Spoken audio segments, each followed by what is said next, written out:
Hello, ladies and gentlemen. Welcome to another episode of the Kingsman Sports Podcast. I am Matthew King. Got Luke Kilgore back here to talk some NBA basketball. Then we're going to have Jacob hop on. We're going to do another week of Mount Rushmore this week, the Miami/Florida Marlins.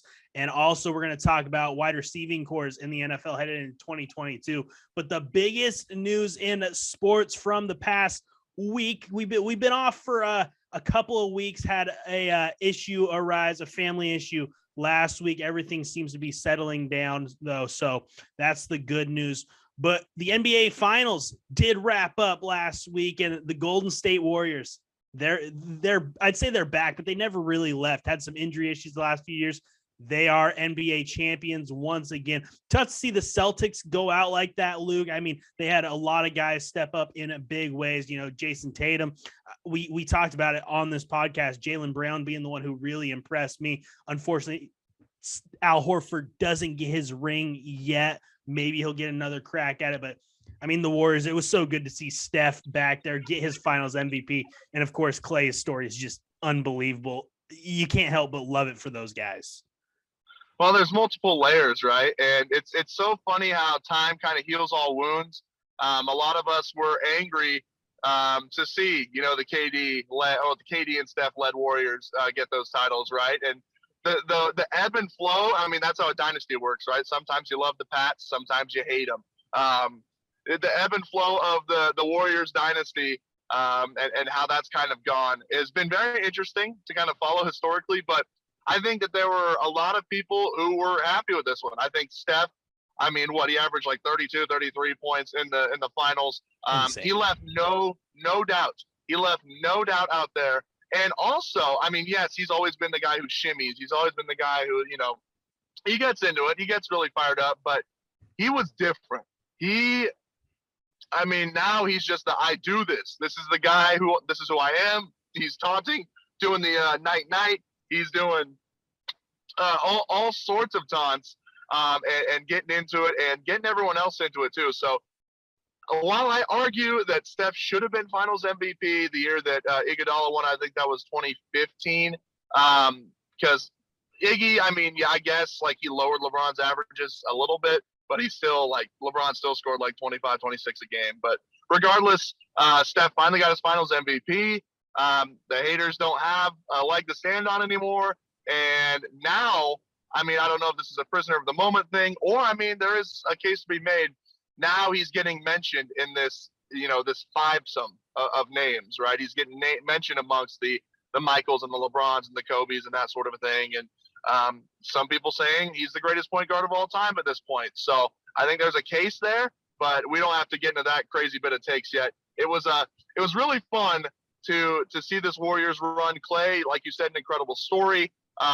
Guys like Andrew Wiggins in the finals was incredible. The way he was able to rebound over Big Williams on the other side, especially the rebounding really impressed me. But the way that he used his strengths, he cut well, he hit threes at a better clip than I'd say he's ever hit threes. So he really has gelled with this team. He's due for a big paycheck at some point. I don't know what his contract situation is, but so is Jordan Poole, as they said in post-game videos. So it's going to be interesting to see what happens now. I think for the Celtics, and I'll let you get to working edgewise. I'm sorry for taking all this time, but I think the Celtics, one thing that you can definitely bet on is that they're not going to break up Brown and Tatum. I think that was in question if they didn't kind of go this far, but we know that is a twosome duo that can really thrive in this league. I don't know exactly what they need or if they necessarily need anything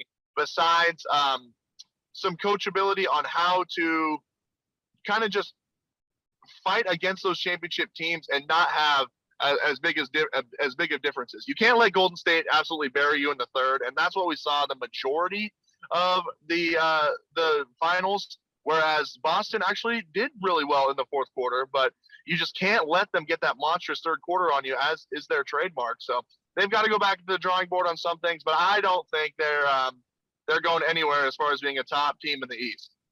Yeah, this is a learning experience for Boston. They were by far the younger team. And, we've seen them now lose. We saw them lose in the Eastern Conference semis we saw them lose in the Eastern Conference Finals. Now we've seen them lose in the finals. Guess what? They came back stronger from each of those seasons. So I 100% agree with you. They aren't going anywhere. I think they're probably going to be the number 2 team in the East, bias aside. I think they're going to be up there. I think it's going to be them in Milwaukee for the foreseeable future, being those top 2 teams.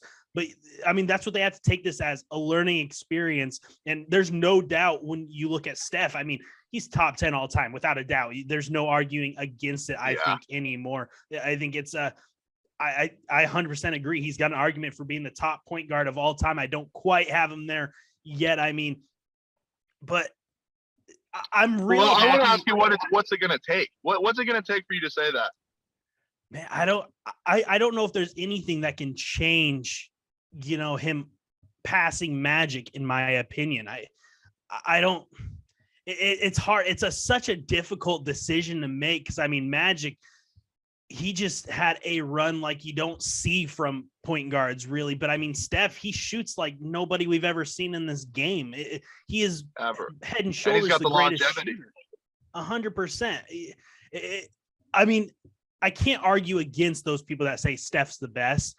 Just for me, I still give the edge to Magic. But again, you're picking hairs. I mean, there's an argument for both sides that you really can't look against or argue against, I guess I should say.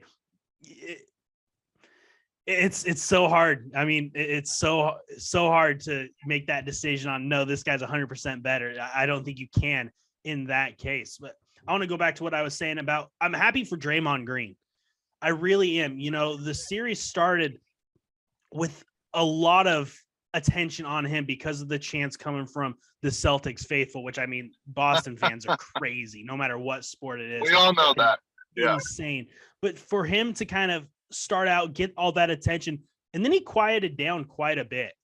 I mean, in those last couple of games, you didn't really hear that much negativity about him. I know there's Celtics fans saying, oh, he's just playing dirty basketball. But I mean, for the most part, the national spotlight wasn't on him anymore. He just went out there, took care of business, let Steph, Clay, Poole, and Wiggins just do their thing. So I was happy that we were able to see Draymond reel in those emotions like we haven't seen from him in the past. It showed a lot of maturity, I think, for Draymond. And I think we'll win him over some fans, knowing that, hey, he can turn down those emotions. He can cool down, reel it in. I think I'm happy for him. I'm happy that he's going to get some more respect, I think, than a lot of people had for him in the past.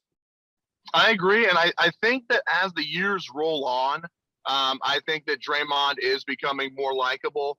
No longer, I mean, the flagrant, what seemed like blatant fouls just aren't there anymore, right? I think that was originally what set everyone off.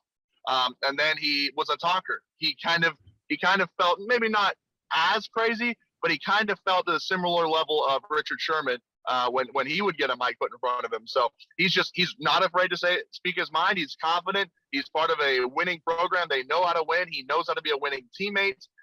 But the more that we see him show his humanity and become more of the elder statesman, I think he's going to be a big ambassador for the league for years to come. And I said this too earlier on. I mean, I think that he's going to have an incredible future as an analyst. I mean, he already has a contract with TNT while being a player. I don't know. I can't remember the last time that's happened, if that's happened. So it's impressive to see kind of how he has come along, and he does have his respect now. He has won over some fans. Of course, there's always going to be haters, right? But yeah, I am happy for him. And there's just they had a lot of excuses preloaded this year. They weren't exactly the dominant team, but they got back to basics, right? They got back to the core of Steph, Clay, Draymond. They added some pieces in Poole and Wiggins, and then they made it work like they have. And it's almost like 2015 is a distant memory, but this is what they do. This is who they were, and this is who they are now. They've just got some new cogs that have contributed quite well and worked out for them. So I don't know if this is the most unlikely title that they've won, but it kind of feels like it. So they earned it through and through this season. Yeah, it's the first time I think that they won a title in a season where nobody was I shouldn't say nobody, but the majority of people weren't looking at them as the team to beat. It was all about Phoenix. There were a lot of question marks on Golden State, but back to what you said about Draymond, I can think of one other player that had a analyst contract wrapped up before they called it a career. That guy's Tom Brady. So, I mean, that's pretty good company to be in since Brady, still going looking for another Super Bowl. But back to the Celtics, I would just want to put a little bow on their season. They were the same way. Not a lot of people were, circling them as the team coming out of the East. I mean, they were probably the number 4, number 5 team in the East coming into the season, because you had the Milwaukees, the Miamis, and of course Philly coming out of the East as well. Brooklyn as well. Brooklyn as well. Yeah, 100%. How could I forget about Brooklyn? And yet they went through those teams. They took care of Brooklyn. They beat Milwaukee without Chris Middleton. I got to throw that in as a Bucks fan. And then they took care of Miami. And I mean, Milwaukee was the only team that really put up a ton of a fight against them. I tip my hat to Boston, because they showed that they are not the team of the future. They're the team of the present. They're here. They've arrived. And I 100% think that guys like Grant Williams, Robert Williams, they had breakout seasons. They're guys that we're going to circle. So all in all, a very successful season for Boston. Doesn't end with the championship, but I mean, these guys had their breakout moment. These guys are on the national stage now. There's no excuse to not be talking about these guys. Well, and one thing that really impressed me, I kind of just took a look at some of the stats throughout the finals. Boston's biggest gripe, and I've said this before, for the past few years, especially with this team, with this core group of guys, was that they faltered in the fourth quarter. They just found new ways to lose in the fourth quarter. Now, I believe all games except 2, in this final series, the Celtics outscored the Warriors in the fourth quarter. Now, sometimes the Warriors got their job done in the third and had those monstrous third quarters, like we always say, but the Celtics still are outscoring them in the fourth. I believe in every game except 2, and in those 2, Boston outscored Golden State in the third, and then Golden State won in the fourth. So I think that they've got that figured out now. They know how to make better decisions down the stretch in the fourth.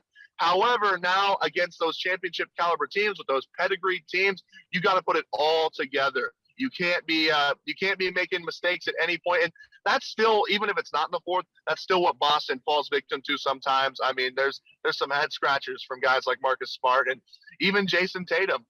It's like, well, okay, what are we doing? You got every single play is crucial in the finals, and you have to string it all together. You have to make the right decision, and it's so much easier said than done. But the pedigree guys like Golden State make it look easy. So I think the Celtics, they still got more to build off of. I'm not sure exactly who all is going to be coming back, how much Al has left in the tank. He is just giving his entire soul to the Celtics, trying to win that chip in his, what he knows is the twilight of his career. So I'm not sure exactly what the team's going to look like next year. You know that the core, at least, of Tatum and Brown, I think Marcus Smart's still on the hook, are coming back. So, yeah, they're not going anywhere in the East. It'll be – I still think, their defense has improved a lot. I still think it will be, as far as other teams being full strength, it will be a battle. I don't know what's going to happen with the Nets. I don't know what's going to happen with the Sixers. But at the very least, I know that the Heat and the Bucks are still going to be there. They're still going to give them tests, and they're still going to give them challenges. So I don't think there's, going into next season, that there's any sort of, I know the Celtics are clear number 1. I think that that's going to be another clean slate. So, but the Celtics, again, they are up there. They deserve to be up there. They're not going anywhere. We're still going to see them in the playoffs next year, barring any crazy injuries, and we'll see what they bring to the table. And a guy that I look at who's going to get better is Peyton Pritchard off the bench. So they still got a lethal weapon that's still stepping into his own, still growing into the league. So, yeah, Celtics, they got some room, but they're not far away from a championship. And, of course, being the Cougs that we are, it was so awesome to see Clay. It wasn't just a Coug thing. It was a basketball fan thing, missing 2 years for him to come back and just look like himself. and to go out there and get another ring. And he looked like he was having a grand old time at the championship parade. It was an up and down experience, but man, you gotta be happy for Klay. And now that raises the question, is Klay the greatest Coug of all time when you look at everything? I mean, another championship. Yeah, there's no question. I think that there's no question. What, Craig Elo's the only one who even has any sort of an argument, and he's got no titles. Okay, so, or do you just mean across all sports? I mean across all sports. There's no doubt about basketball. He's the greatest basketball player from Wazoo. I still think there's no question that it's him. Yeah, he as far as accomplishments and just elite level play. I assume that Bledsoe's the only one you've got considered there. There's been some athletes that aren't in the big four sports that have had a lot of success. So, I mean, there's some people who have an argument, but I put Klay above them all. In my opinion, it's Klay Thompson and everyone else. He's just had the run he's had, the trials and tribulations he's had to go through, and to just come out still as strong as ever. And to be an absolute likable guy the entire time. Fans everywhere love him. It's been really cool to see, and I'm glad it ended with him getting another championship. He's just chill Klay, man. There's not a lot that you can hate on him. He is who he is, and he's always been that way. And I think that, yeah, there's a lot about him that makes him likable, but the fact that you're right, he was out 2 years. 2 years. He rehabbed and came back, and somehow, I mean, that's stone cold up here. Being able to rehab that long, come back into a team where he knows he's going to immediately get handed a torch and help them lead the way. And he did not lack for any confidence. From the moment he stepped back on the floor, he did not lack any confidence. So it was crazy that he just snapped right back to it, because trust me, ladies and gentlemen, that isn't easy. There's only a small handful of players or athletes or competitors in this world that can do something like that. So seeing his redemption and his, I don't know if it's a revenge tour, but seeing Klay Thompson's redemption was very satisfying for a number of reasons, but just the fact that he was able to come back not only strong, but pretty much at the level he was at before. That's always puts a smile on your face, and to cap it off with the title, come on. It doesn't get better than that. Amazing. And that puts a cap on our 2021-2022 NBA season, and it ends just like Luke and I think, predicted at the beginning of the playoffs, the Warriors over the Celtics in 6. I think we both nailed that. I have a little bit of trouble remembering exactly what we predicted, but last show we did say it was Warriors in 6. So throughout this whole thing of us just being wrong over and over and over, at least we did get this part right. But yeah, no, we originally said Suns over Nets in 7 or something stupid. So yeah, we look like idiots. We'll go back to the drawing board next year, and let's see if we can look any smarter, because honestly, it's only up from here. Well, Luke, we appreciate you hopping on and riding this roller coaster with us through the NBA playoffs. Hopefully we can get you on a couple of times this summer to talk free agency. I'm sure there's going to be some big splashes being made. Kyrie Irving already talking about leaving Brooklyn. So a lot going to be going on, but I appreciate you hopping on. When we come back, it'll be Jacob Sullivan hopping on. We're going to talk some baseball. Tony La Russa, how long is he going to stay in the Windy City? White Sox fans, they're not happy. And also, is the Mariners' 116-win season in jeopardy of being broke? Those Yankees, they are on another level right now. That we'll talk about that coming up next here on the Kingsman. Go Cougs!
Hello, ladies and gentlemen. Welcome back to the Kingsman Sports Podcast. Got Jacob hopping on now to talk some baseball, and then we're actually going to wrap things up with football here today as well. But some trouble in Chicago is where we're going to kick things off. We're going to start with Tony La Russa and the Chicago White Sox, who, I mean, as Mariners fans, we've been disappointed with 2022, but man, what is going on in the Windy City? The White Sox are just supposed to roll through the AL Central, really dominate. And then some people, some fools, predicted them to actually go to the World Series. I'd hate to be one of those guys. I am one of those guys. If you remember going back, I guess there's video evidence, but I do remember you saying that. Yeah.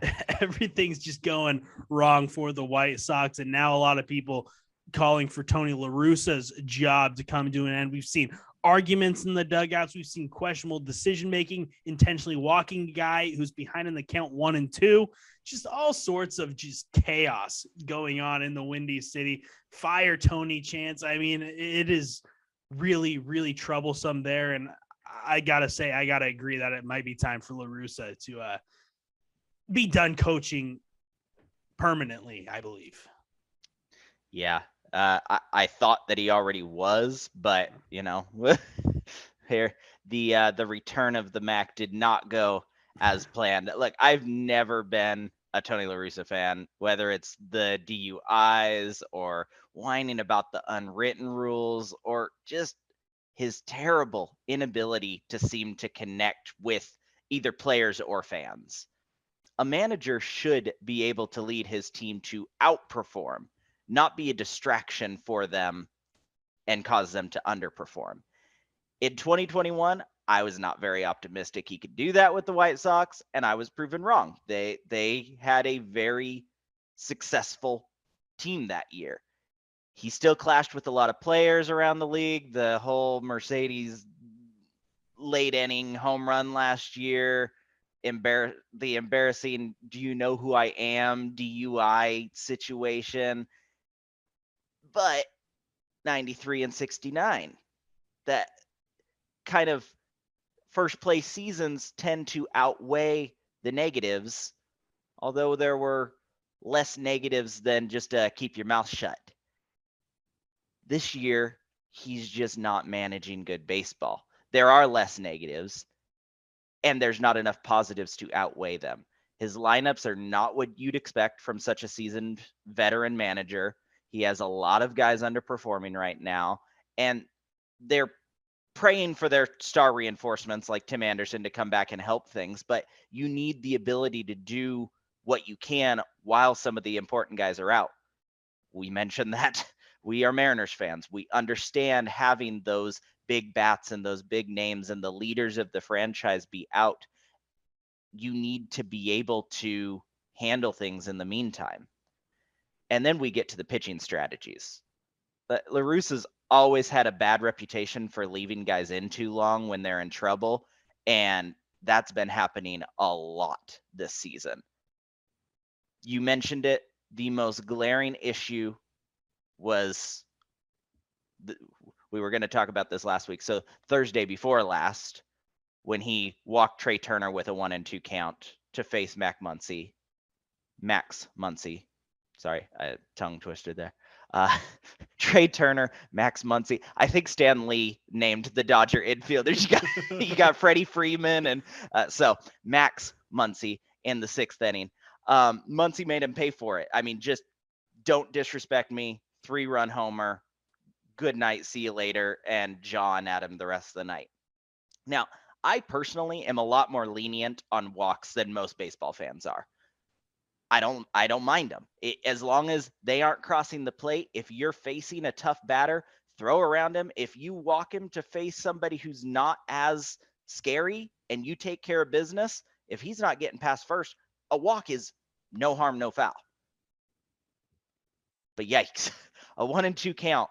You have so many opportunities to play with that batter. You don't have to pitch to him. You don't have to throw strikes to him, but I mean, come on.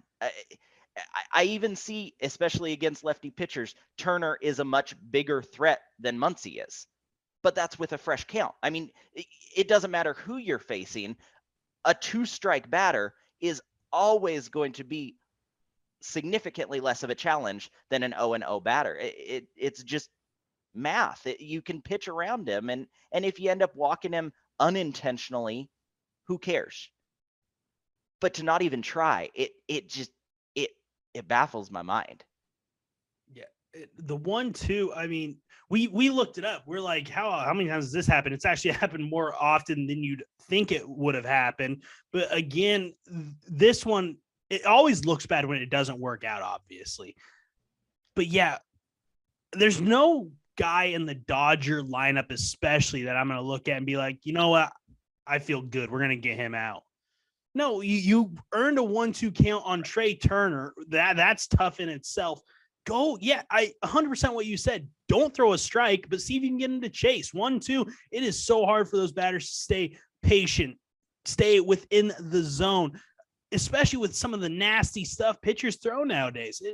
It's really, it blew my mind that they decided to go that route to face a guy like Max Muncy, who has the power. I mean, he has a lot of pop in his bat. I do want to talk about Max Muncy. He's got 2 pretty iconic home runs, the 1-2 intentional walk to get to him, and then telling Madison Bumgarner to go get the ball out of the ocean. I mean, those are iconic.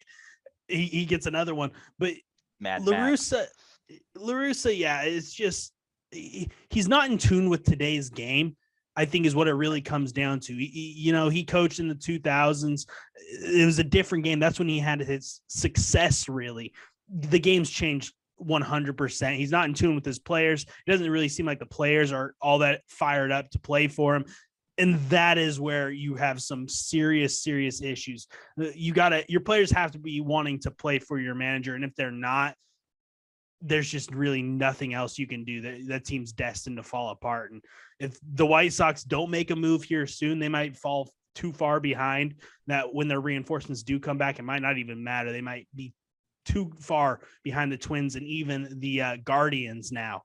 It's right. Just there's nothing there really that gets you really excited about the White Sox here in 2022. And you mentioned the players don't really feel like they're connected to the coach and want to, go out and perform for him. At the same time, if you are telling your pitcher to walk with a 2-strike count, you're showing that you don't really have a lot of faith in them either. And I feel like a manager should manage his team to play the game, not step in and tell their team they can't play the game. I don't think he's going to be gone. Just the way that the season is going, the way that they're still not terribly out of the hunt, and just the history of that organization, I don't think that firing mid-season is in the cards. I mean, this is not the first time Chicago has called for the head of a coach, and the teams don't really always listen to the fans. Now, this isn't getting as bad as football has in the past, but I see it being a very long season for White Sox fans with Tony at the helm the entire time. I do need to scold you. There is no Matt Nagy slander on this podcast. I know exactly who you're going for. I think he should be the lifelong coach for the Chicago Bears. I think that was a horrible decision on their part. I don't know. I disagree. I don't think La Russa will be the manager come the end of the season, because teams do seem to rush things, especially when it comes to, I mean, we've already seen Joe Girardi get fired and Joe Madden. Obviously, teams don't really care who the manager is. If they need a change, there's going to be a change. We'll see if the White Sox, I know, completely different front office. We'll see if they follow suit. It'll be interesting because time's running out on them, and they've got way too much talent still on that roster. Speaking of talented rosters, let's go to the Bronx. The New York Yankees on a pace to shatter the 2001 Seattle Mariners record of 116 wins in a season. They did lose yesterday to the Toronto Blue Jays. We're recording this on Monday. They lost 10-9. Not a good sign when you have to score that many runs to win a ball game. But the Yankees, man, this team is just ridiculous. Their run differential plus 143. That is insanity. This lineup is starting to finally live up to that potential that everyone's been throwing on them for years. I mean, this lineup's just absolutely loaded with monsters. Aaron Judge, he nailed it by not taking that offer with the Yankees, because he's going to get paid even more with the way he's playing this season. Probably the MVP so far.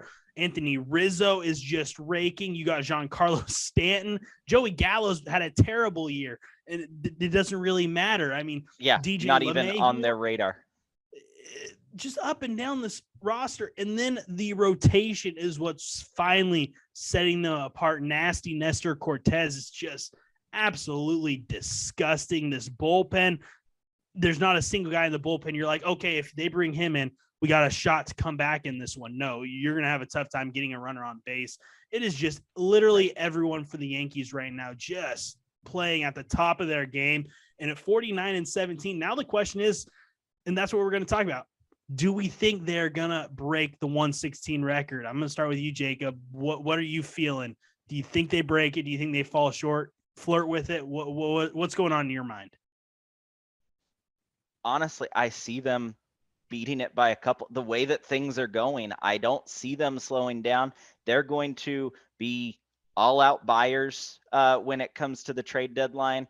There's not really a lot of holes for them to fill, but just getting some more depth, it's been insane. They've been crushing their opponents. They've been on hot streak after hot streak. They lose one game and then they have a 9-game win streak and then they lose another. And I'm scared to see what they're going to do this time around. I mean, there's no stopping them. And the only hope that the record has is that they're in the strongest division in baseball right now. But they're even bashing on their juggernaut rivals. So I don't see it stopping anytime soon. We could see a team hit 120 wins this year. It's insanity. Now, here's what I looked at when I was doing the research into this. Looking at the rest of their schedule, it gets a lot tougher than it was at the beginning of the season. I looked at it and I broke it down. 27 games against teams that I consider out of the playoff race, teams that are below 500 and just way back of wild cards divisions. So that schedule's getting a lot tougher. They're going to be playing on the road a lot more, which is of course tough, especially when you have that very friendly ballpark in the Bronx. Yeah, they don't get to see Baltimore too many more times. I mean, that's the only easy real series in their division. Everyone else is contending for the playoffs. So the schedule difficulty does give me a little bit of pause in saying confidently that they'll break the record. They're going to get close. They're going to win more than 110 games. I feel very confident in saying that.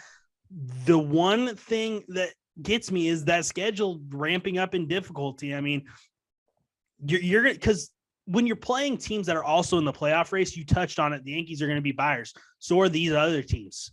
They're going to buy. They're going to get better. So that, I think, is what's going to make or break it, is how these teams attack the trade deadline. Can they bring in enough players to where all of a sudden they're making a push? They're playing their best baseball. It's going to be very interesting. I think they flirt with it. I don't think they're going to hit 120 wins, but I think that they do get the record. I think they win probably about 117, 118 is where I'm thinking. With the way they're playing baseball, I hope they don't, for obvious reasons. But man, watching this team play baseball, I hate watching the Yankees. I hate talking about the Yankees, but they're so much fun to watch this year because they just mash up and down that lineup. Every starter they've got is just filthy. The bullpen's disgusting. I don't see how they don't break the record this season unless they hit a little bit of a slump. Well, we're now going to hop into a segment I haven't been looking forward to. It is the first, what we're now calling decree. Instead of soapbox, it's going to be a decree. Play into the Kingsman a little bit. Jacob absolutely whooped me in our little fantasy baseball picking teams, destroyed me. So, Jacob, I am going to give you the floor. The first newly named decree, the first soapbox for you. I'm going to let you go ahead and take it away. All right. We are going to talk about something in baseball that would be just so extremely easy for the league to fix, yet for some reason it never gets addressed. And that is the check swing. Now, I'm going to go into a little background more for the audience than for you, but check swings happen dozens of times every night in baseball. Batter thinks that a pitcher looks decent, starts his swing, changes his mind, and pulls back before he finishes his approach. It's an important part of the game. Batters only have a quarter of a second to decide if they want to swing at a pitch or not. But believe it or not, there isn't any definitive rule of what constitutes a swing. It is 100% up to the discretion of the umpires as to whether an attempt at the ball is made or not. If the home plate ump isn't entirely sure, then the catcher can ask for a second opinion. He can appeal over to the first or third base ump, depending on who has the better angle, and the home plate umpire can ask them for help. But even then, it's an absolute crapshoot as to what the base official sees as an attempt as well. With all of the technology in the game, with all of the camera angles in the game, with all of the review systems available today, most sports plays, you can quantify and measure a decision beyond most doubts. You'll still have arguments, but when it comes down to it, if you didn't have a horse in the race, you could say that was the call that would be made, and most of the sporting world would agree with you. But that can only take us so far if there's not even a rule in the rule book for the officials to go off of. Now, I personally don't care where the line gets drawn. There's a bunch of different factors that umpires and fans and coaches look at to determine if a batter goes or not. You can look at his wrists or his elbows or the angle of the bat or the bat clearing the strike zone or the bat clearing the player's body. I don't care what they go with, but there needs to be a decision made as to what constitutes a swing, an attempt, and what is checked. If I had to choose one of those things to make a rule around, it would be the bat passing the front of the player's body. That way, no matter where you're standing in the box, no matter if some guys roll their wrists earlier than others or have a longer bat, it doesn't matter. It's an arbitrary measurement that determines if you made an attempt or not, while remaining the easiest black or white decision for an umpire, either the home plate or the base official, to say, yep, that bat crossed the front of his belly. It's a swing. Again, I know you get iffy when it comes to reviewing balls or strikes, but if you have a limited number of challenges, I say it's something you can make challengeable. That camera is going to see immediately if they go past that line or not. Strike 3, ball 4 situations, they can absolutely have an impact on the game. So make a rule about it and make it so that you can measure it successfully and the game becomes that much better, especially on something that happens dozens of times every single day across baseball. That's my decree. All right, there it is. And just so you guys know, we did get asked about, after my first one, I was asked, well, what's his thoughts on the opposite? We're not saying if we agree or disagree on these. It's just whoever gets it, they get to talk about it. The other person, they don't. That's just how it is. Whether we agree or disagree. Yeah, it's just time to move on.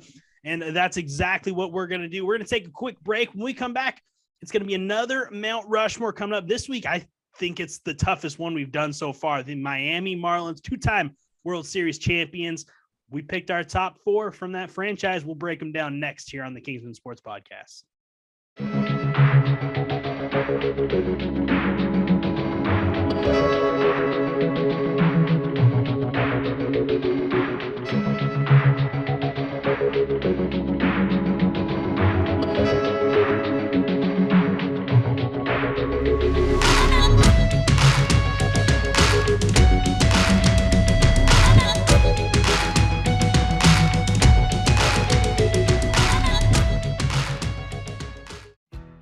Since 1978, Rogers Key, Card, and Strophe has offered their clients excellent representation in all facets of legal areas as a general practice law firm. They're serving Thurston, Lewis, Mason, Pierce, and Grays Harbor counties. Our team of professionals' focus is on personal injury, family law, criminal defense and DUIs, estate planning, corporate, business, and real estate law.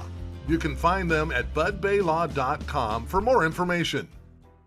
Welcome back to the Kingsman Sports Podcast. I am Matthew. Got Jacob here alongside me. We're going to hop into another Mount Rushmore. This one, the Miami Marlins. We are going to jump on into them. Again, came into the league same year as the Rockies. Have had much more success, though. 2 World Series that kind of were just weird. Hadn't lost a playoff series until 2020, which is even weirder. So just bizarre franchise story. But it was really tough coming down to 4 guys, really, that stood out above the rest. There's been a lot of great players that just haven't played on that team for a very long time or didn't get too many years with that team. So it was really tough. We're going to break this down as best as we can. Do have some similarities. We're going to start with one of them.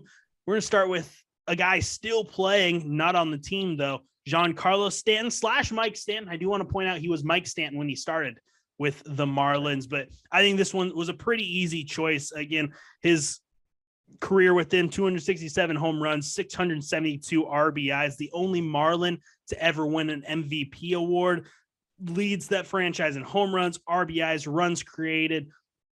He was just an absolute slugger. And again, he missed a lot of time with that facial injury when he was hitting the face with that ball. It baffles me that they even let him go. He should still be there, but I mean, when you're the only one to win an MVP, of course, he wasn't a part of either of those World Series teams, but he's just been an incredible piece for them. He was awesome. And that's where he kind of burst through and just became that absolutely terrifying power hitter that we know him as today. Absolutely. Yeah. 8 years with the Fish before becoming a Yankee. If he stays with New York for the rest of his career, it might be a toss-up as to which team actually has claim to him. But as of right now, or if he goes, to a third team and hops around, I still consider him a career Marlin. 4 All-Star games as a Marlin, 2 Silver Sluggers, an MVP, almost got a second MVP, but Kershaw had his best year of his career in 2014. And I'm sorry, if Kershaw has the best year of his career, no one else is getting MVP. Just the end. One of the best sluggers in the game, absolutely deserves a spot on the Florida / Miami mountain. Yeah, I remember watching him participate in that home run derby in that stadium, and he was hitting baseballs to places I don't think they ever expected to have baseballs rain in on. Cuba. It was unbelievable, just ridiculous. So easy start. Now we're going to hop into a little bit before Stanton. We're going to hop into a guy who started off his career really, really well before falling off when he left the Marlins. We're going to talk about Hanley Ramirez, career 300 hitter with the Marlins, 148 homers, 482 RBIs, 1,103 hits, won the Rookie of the Year, his rookie year, looked like he was going to be a Hall of Famer without a shadow of a doubt, just played unbelievable defense as well, 2-time Silver Slugger, 3-time All-Star, won the 2009 batting title and finished second in MVP just behind a legend, Albert Pujols. Incredible career for Hanley. Unfortunate to see it not work out when he went to Boston because, man, he was one of my favorite players to watch back in that era. Again, we talked about Tulowitzki in our last episode. Hanley Ramirez was the other shortstop who was making a name for himself. He was the centerpiece of a Marlins team that's baffling, didn't have more success than they did, but Hanley did his part. He was unbelievable in those few years with the Marlins. Absolutely. And he actually signed as a 16-year-old to Boston and got traded the year after he got traded as a recruit, earned Rookie of the Year. I mean, just instant regret. I don't know how many prospects get traded away and then immediately earn Rookie of the Year the following season, but I'm betting it's a pretty short list. Most teams, they are not going to trade away the future of their franchise that's coming up in the minors. And if it's such a almost for sure thing. But yeah, like you said, 3 All-Star game appearances, 2 Silver Slugs, almost snagged that MVP just for half a decade. He was the face of that Marlin team. You have those guys that you think of when you think of that team, and especially for the mid 2000s, he was them. He defined that ball club.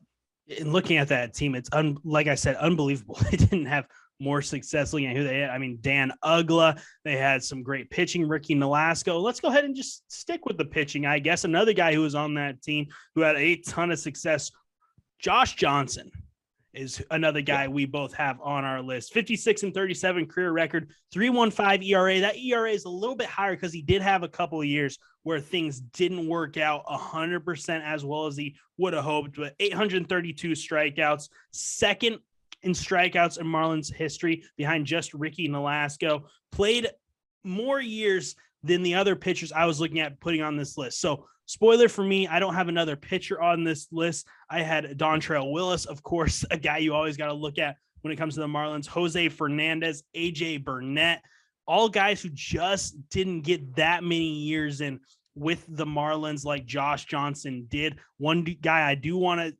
circle that's on the team right now is Sandy Alcantara. He could very well make this list by the end of his career, but Josh Johnson, he was just filthy, and he was a quiet guy. I mean, you never really heard much about him. He just went out there, did his thing. Even on the highlight shows, you just never really heard about Josh Johnson. He went out, did his thing through quality start after quality start, and went home. I mean, that's just what he did. Just a really impressive pitcher, and it's a shame that he didn't get the recognition that he deserved when he was in his prime. Yeah, absolutely. Yeah, you mentioned those stats, and a lot of it, he finished 5th was the lowest he finished in Cy Young. And that was 2010. And he just didn't have the win-loss record that you would expect of a Cy Young. That happened to also be the year that Felix got it in with not as many wins as you expect a Cy Young to get. So, yeah, 3.15 career ERA, like you said, 832 strikeouts, 1.2 walks and hits per inning pitched. I mean, that's just a reliable guy that goes out there day in and day out. It'd been too long since we had a pitcher on these lists, so I've got 2 of them. Let's give the pitchers some love now. Number 4 is where we kind of veered off. I talked about the guys who were my honorable mentions. Another honorable mention, it was Gary Sheffield, but I had to go with Luis Castillo. I mean, he was a guy who was there right away, hit 293 in his career there. The home run numbers obviously aren't eye-popping, just 271 RBIs.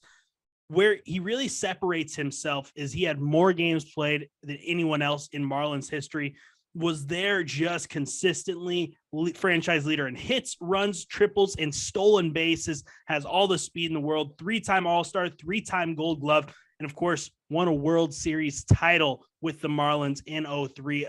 A very solid, all-around, reliable hitter, a guy that the Marlins knew if you were going to the ballpark, you were going to see Castillo in the starting lineup. That's just what he did. He went, he hit, and he let the guys behind him do the heavy lifting. Just a really solid career from another guy that I don't think really gets talked about as much as, you know, the other 3 names I have on my list. Yeah. Not quite as eye-popping of numbers as the other hitters that I have on my list, at least. But he was absolutely in my honorable mentions. 35-game hit streak, pretty impressive franchise record. And like you said, just an absolute menace on the base paths. So I do have Luis Castillo, Gary Sheffield, and Miggy in my honorable mentions. My 4th is going to go to Jose Fernandez. And I didn't expect to agree with you when I wrote this down, but the kid just never got the chance to finish his career that the entire city wanted so badly to see.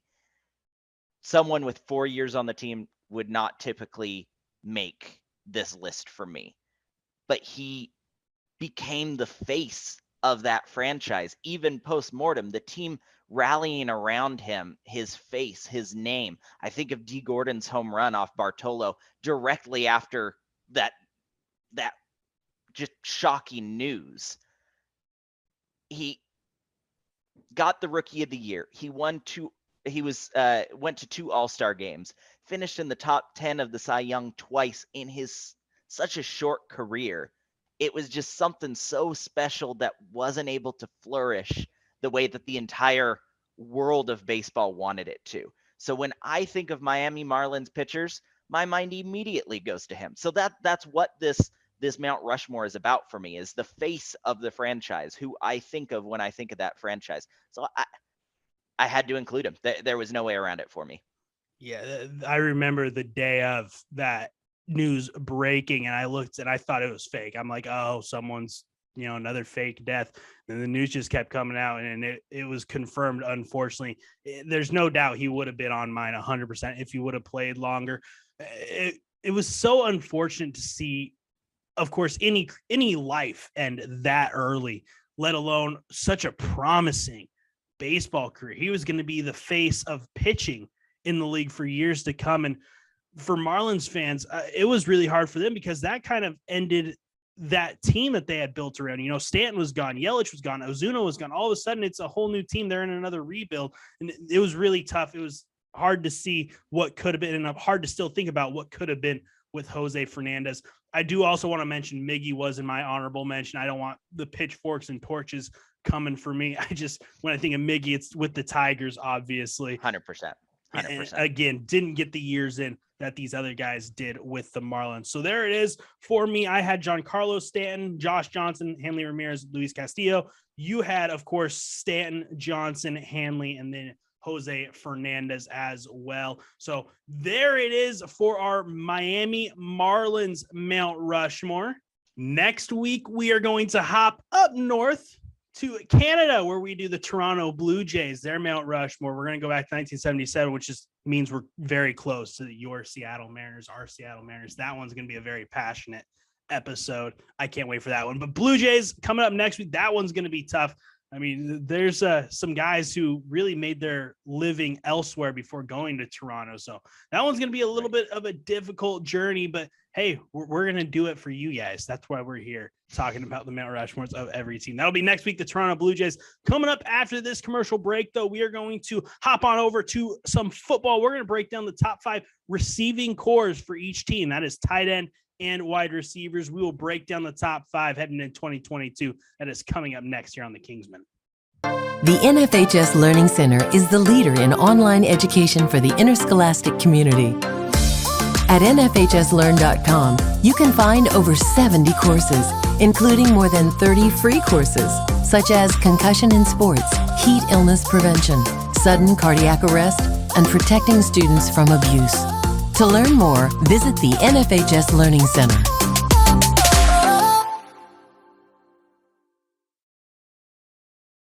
Alderson's Awards West Printwares is your one stop to tell the world about your school, club, or business. Spread the word on jackets, shirts, hats, and more from Awards West Printwares in Centralia. Awards West Printwares offers fast service of quality products, including screen printing and embroidery done on site. They offer a wide variety of advertising specialties at great prices and delivered right to your door. For a full catalog, go online to aldersons.net. For maximum impact, Aldersons Awards West Printwares is ready to serve you today. Welcome back to the Kingsman Sports Podcast. It is now time to hop over to some football. Summer has arrived, which means if you're a Mariners fan, it's almost time for football season here in 2022. Yeah. So we've kind of broke down a lot of different positions in the NFL. We talked quarterbacks, talked some cornerbacks as well. That was going to be tricky to say those back to back. We talked about our running backs duos, and now we're going to hop into our receiving core.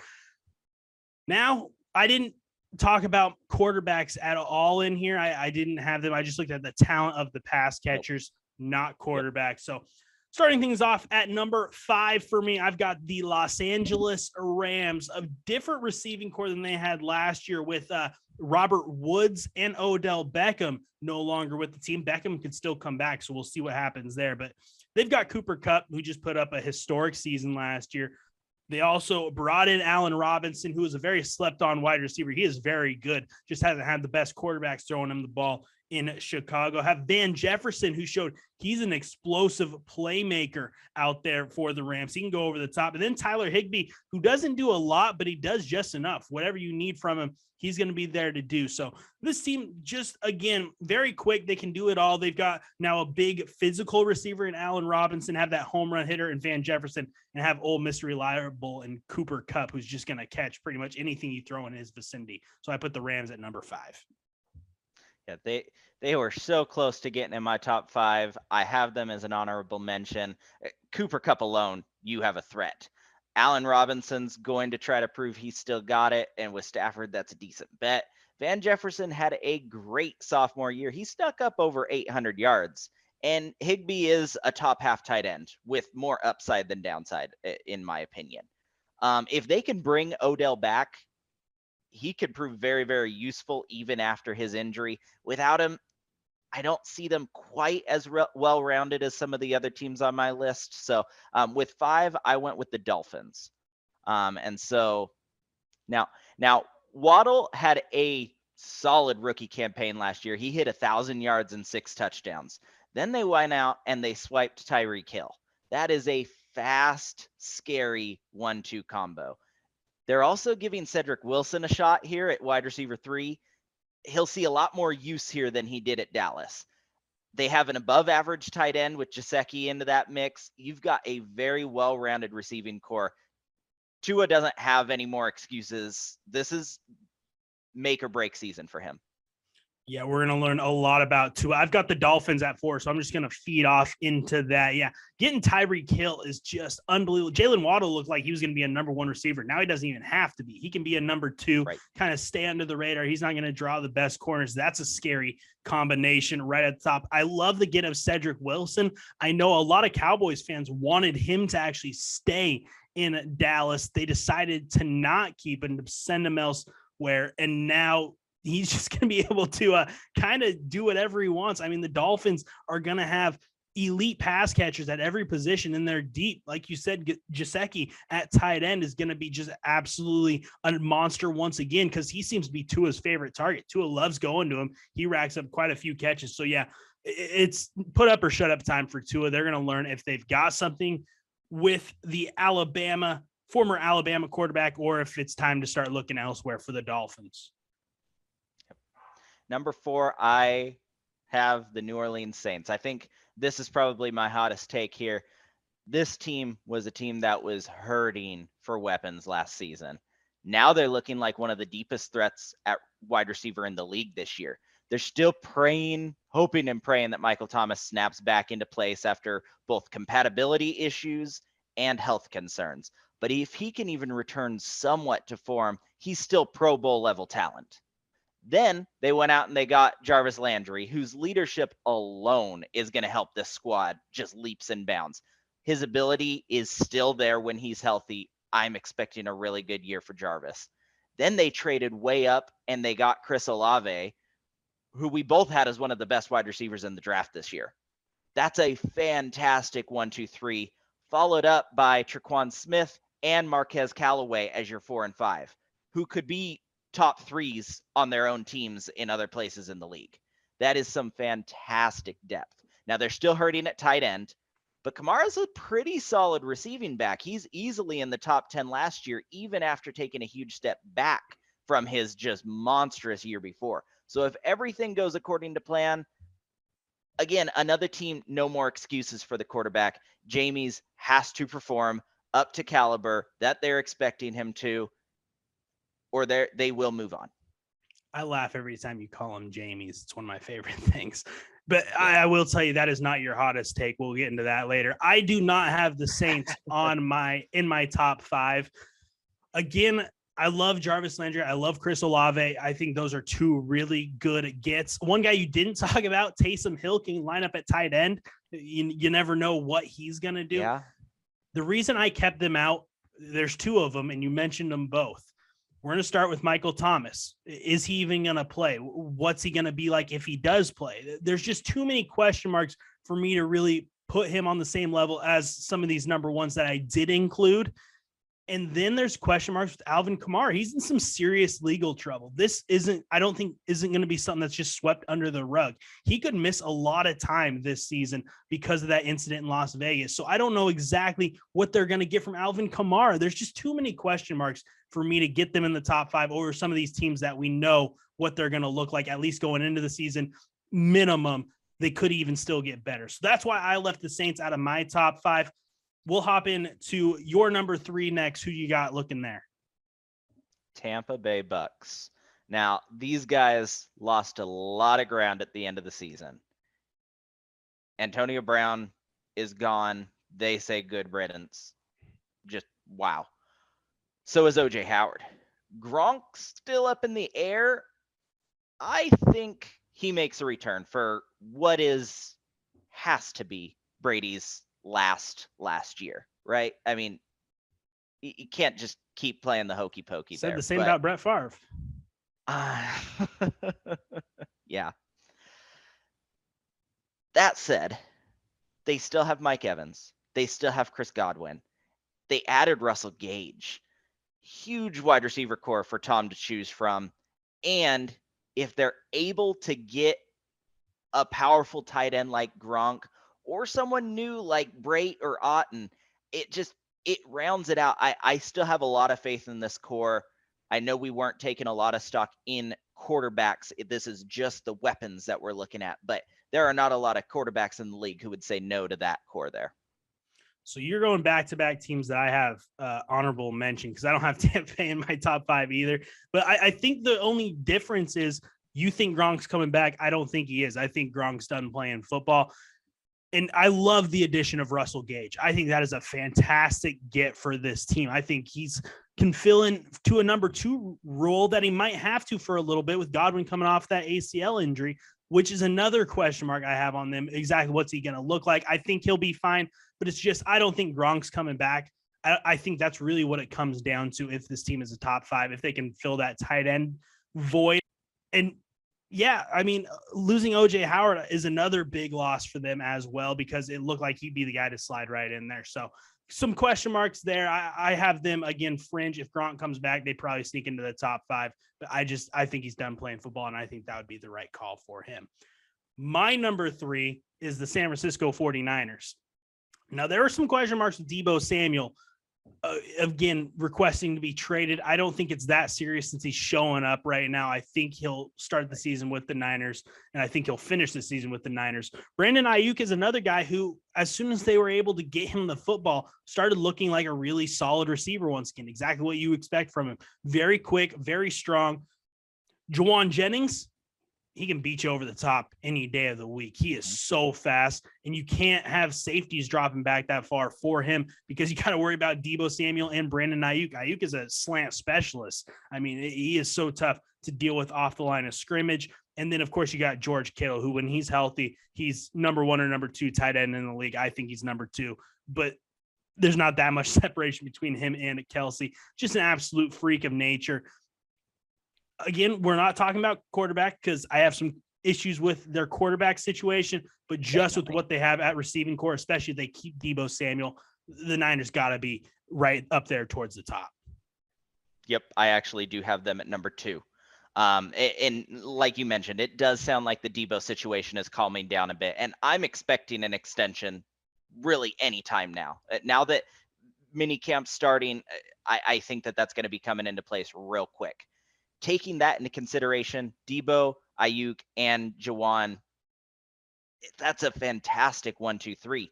And then you add one of the best tight ends in the game when he's healthy in George Kittle. You've got yourself the weapons for an absolutely successful offense. Like you mentioned, not going into quarterbacks in these calculations. I have their wide receiver core ranked a lot higher than their offense because they're going to have to be an all-out passing offense. Running back is such a weak spot for them. Quarterback is such an iffy spot for them. It's going to be interesting, but I think that this receiving core can absolutely toe the line there. Number 2, I've got, you guys are going to see Jacob's hottest take here. I've got the Las Vegas Raiders at number 2. They added so many weapons. I mean, Devontae Adams, again, I think is the best receiver in the league. I don't think it's going to matter what team he's on, what quarterback's throwing him the ball. He's the best in the league. He can do it all. And he's been staying healthy pretty much the last couple of years. He had the ankle injury against Philly a few years ago. That seems to be in the past. They also have Hunter Renfrow, who had a breakout season last year. He looked like a superstar. Everyone felt comfortable having him as the number one. Now he doesn't have to be. He can sit there and be the number two.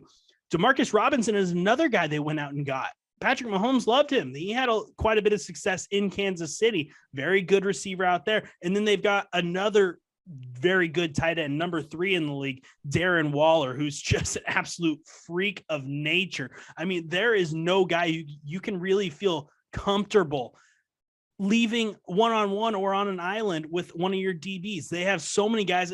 If Derek Carr can play like I think Derek Carr can, this Raiders team is a legit Super Bowl contender, I believe. And it all starts with this receiving core. And Kenyon Drake, backup running back, he's very good at catching the football out of the backfield as well when Josh Jacobs needs those breathers, which I think he should get more of. So from top to bottom, this receiving core is just so loaded, so much talent. And again, I think it's going to be put up or shut up for Derek Carr, just like Tua. Yep. And Matt was shocked at this, but yeah, Raiders just got to my honorable mentions. Now, don't get me wrong. Getting Adams was huge. Not the first Green Bay star that they've swiped. And the last instance, Jordy didn't work out as well as they hoped. Darren Waller took a huge step back last year. Now, you can blame that on a number of different things, but he was not up to par with what they were expecting of him coming into the 2021 season. Hunter Renfrow, opposite. Solid year. Maybe getting Adams into the mix there is enough to push that offense to the next level. You mentioned Robinson. He got a lot of attention because they were struggling covering Tyreek. Now, I personally, if I was building a team, I would pick Adams over Tyreek Hill, but it's not like Adams is taking those double coverage. You need a safety on him at all times. Otherwise, he's just going to go right over the top of you. He is much more in the middle of the field, getting those receptions and then weaseling his way out. They're not going to have those defensive mismatchups that you have when you're guarding a cheetah like Tyreek Hill. So no disrespect. They were right there at the top of the list. I do not have them in my top 5. Now we're not moving into your number 2 yet, because I've got some things that I want to say as well. Devontae Adams is not as fast as Tyreek Hill. Like you said, the safety over the top, you still need to have, though, because he's such a good route runner. If you don't have a safety over the top, he is going to absolutely slaughter you on his quick little slant and breaking it back out to a corner. You're going to get toast. I mean, we saw it against the Seahawks in the 2020 playoffs. He just had his way with those corners on his double moves. So I disagree wholeheartedly. You got to have a tight end over the top. You got to have one for Darren Waller too, because he's so physical. He's very quick for a tight end. Your linebackers aren't going to be able to cover him at all. You might as well just leave him wide open. He's also too big for these slot corners. So you got to have a safety to help on Darren Waller too. So I think Hunter Renfrow is still going to get those one-on-one opportunities, as well as Demarcus Robinson, where they're not the guys getting the attention. They're still going to be one-on-one and they're still going to do their thing. So that's just how I look at it. I think if you're playing Devontae one-on-one without a safety over the top, you are just begging for trouble. Well, but the difference there is if you have a safety to back up a corner against Adams, he's still in the mix for the rest of the field. If you have a safety guarding Tyreek, he's on the 20-yard line while everyone else is back on their own 40 because he's going fly routes every third play. So that safety becomes an absolute non-factor as opposed to still being in the mix with the rest of the field in the middle of that play. I think there's going to be success there. Don't get me wrong. I don't think that it's top 2 offense in the league right now. I didn't say top 2 offense. I said top 2 receiving core. Okay, that there. There it is. All right, let's get into the number one now. This one we agreed on. This is 100% agreement. It's For the obvious Cincinnati reasons. Yeah. Bengals. They're just loaded from top to bottom. Jamar Chase, T. Higgins, Tyler Boyd, also Hayden Hurst at tight end. I mean, they've got so much depth. They got Joe Mixon out of the backfield, Samaje Perine. I mean, there's just no easy guy you can circle and feel comfortable. Everyone wants to double team everyone on this roster is pretty much what I'm getting at. Right. This team is just so loaded out wide at tight end.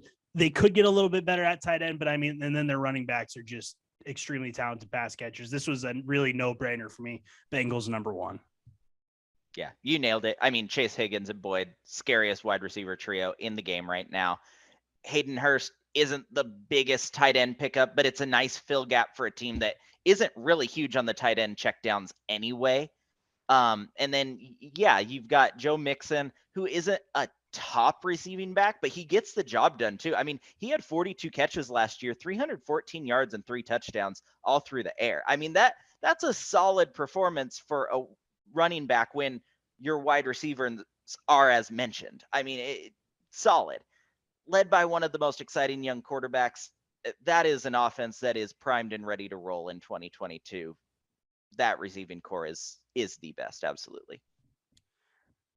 So there you have it. Our top 5 receiving core. I do want to give our honorable mentions. Of course, I mentioned Tampa Bay and New Orleans, who you had in the top 5. Also had Philly, the Los Angeles Chargers, and I had the Seattle Seahawks as well. All very talented receiving core. Seattle, that sneaky get Noah Fant, I think kept him right in the mix. But your honorable mentions as well were? I had the Raiders. Yep. You remember them. And then the Rams, and then the Eagles. Yeah. Going for AJ Brown was a huge help. Goddard being a solid tight end, but I mean, Devonta Smith had a decent year last year. It's not enough to be built around Jalen. It doesn't quite crack where they want to be. Yeah, that AJ Brown definitely bolstered them into fringe top 5 for sure. That is going to do, though, for this edition of the Kingsman Sports Podcast. Once again, thanks for hanging out with us here. Another week down, and next week, again, our baseball topics always change depending on what goes down during the week. We do know we're going to talk about the Toronto Blue Jays, their Mount Rushmore next week, right here on the Kingsman Sports Podcast. But that'll do it, though, for this episode. We will see you in 1 week's time for more Kingsman here on the Eli Sports Network.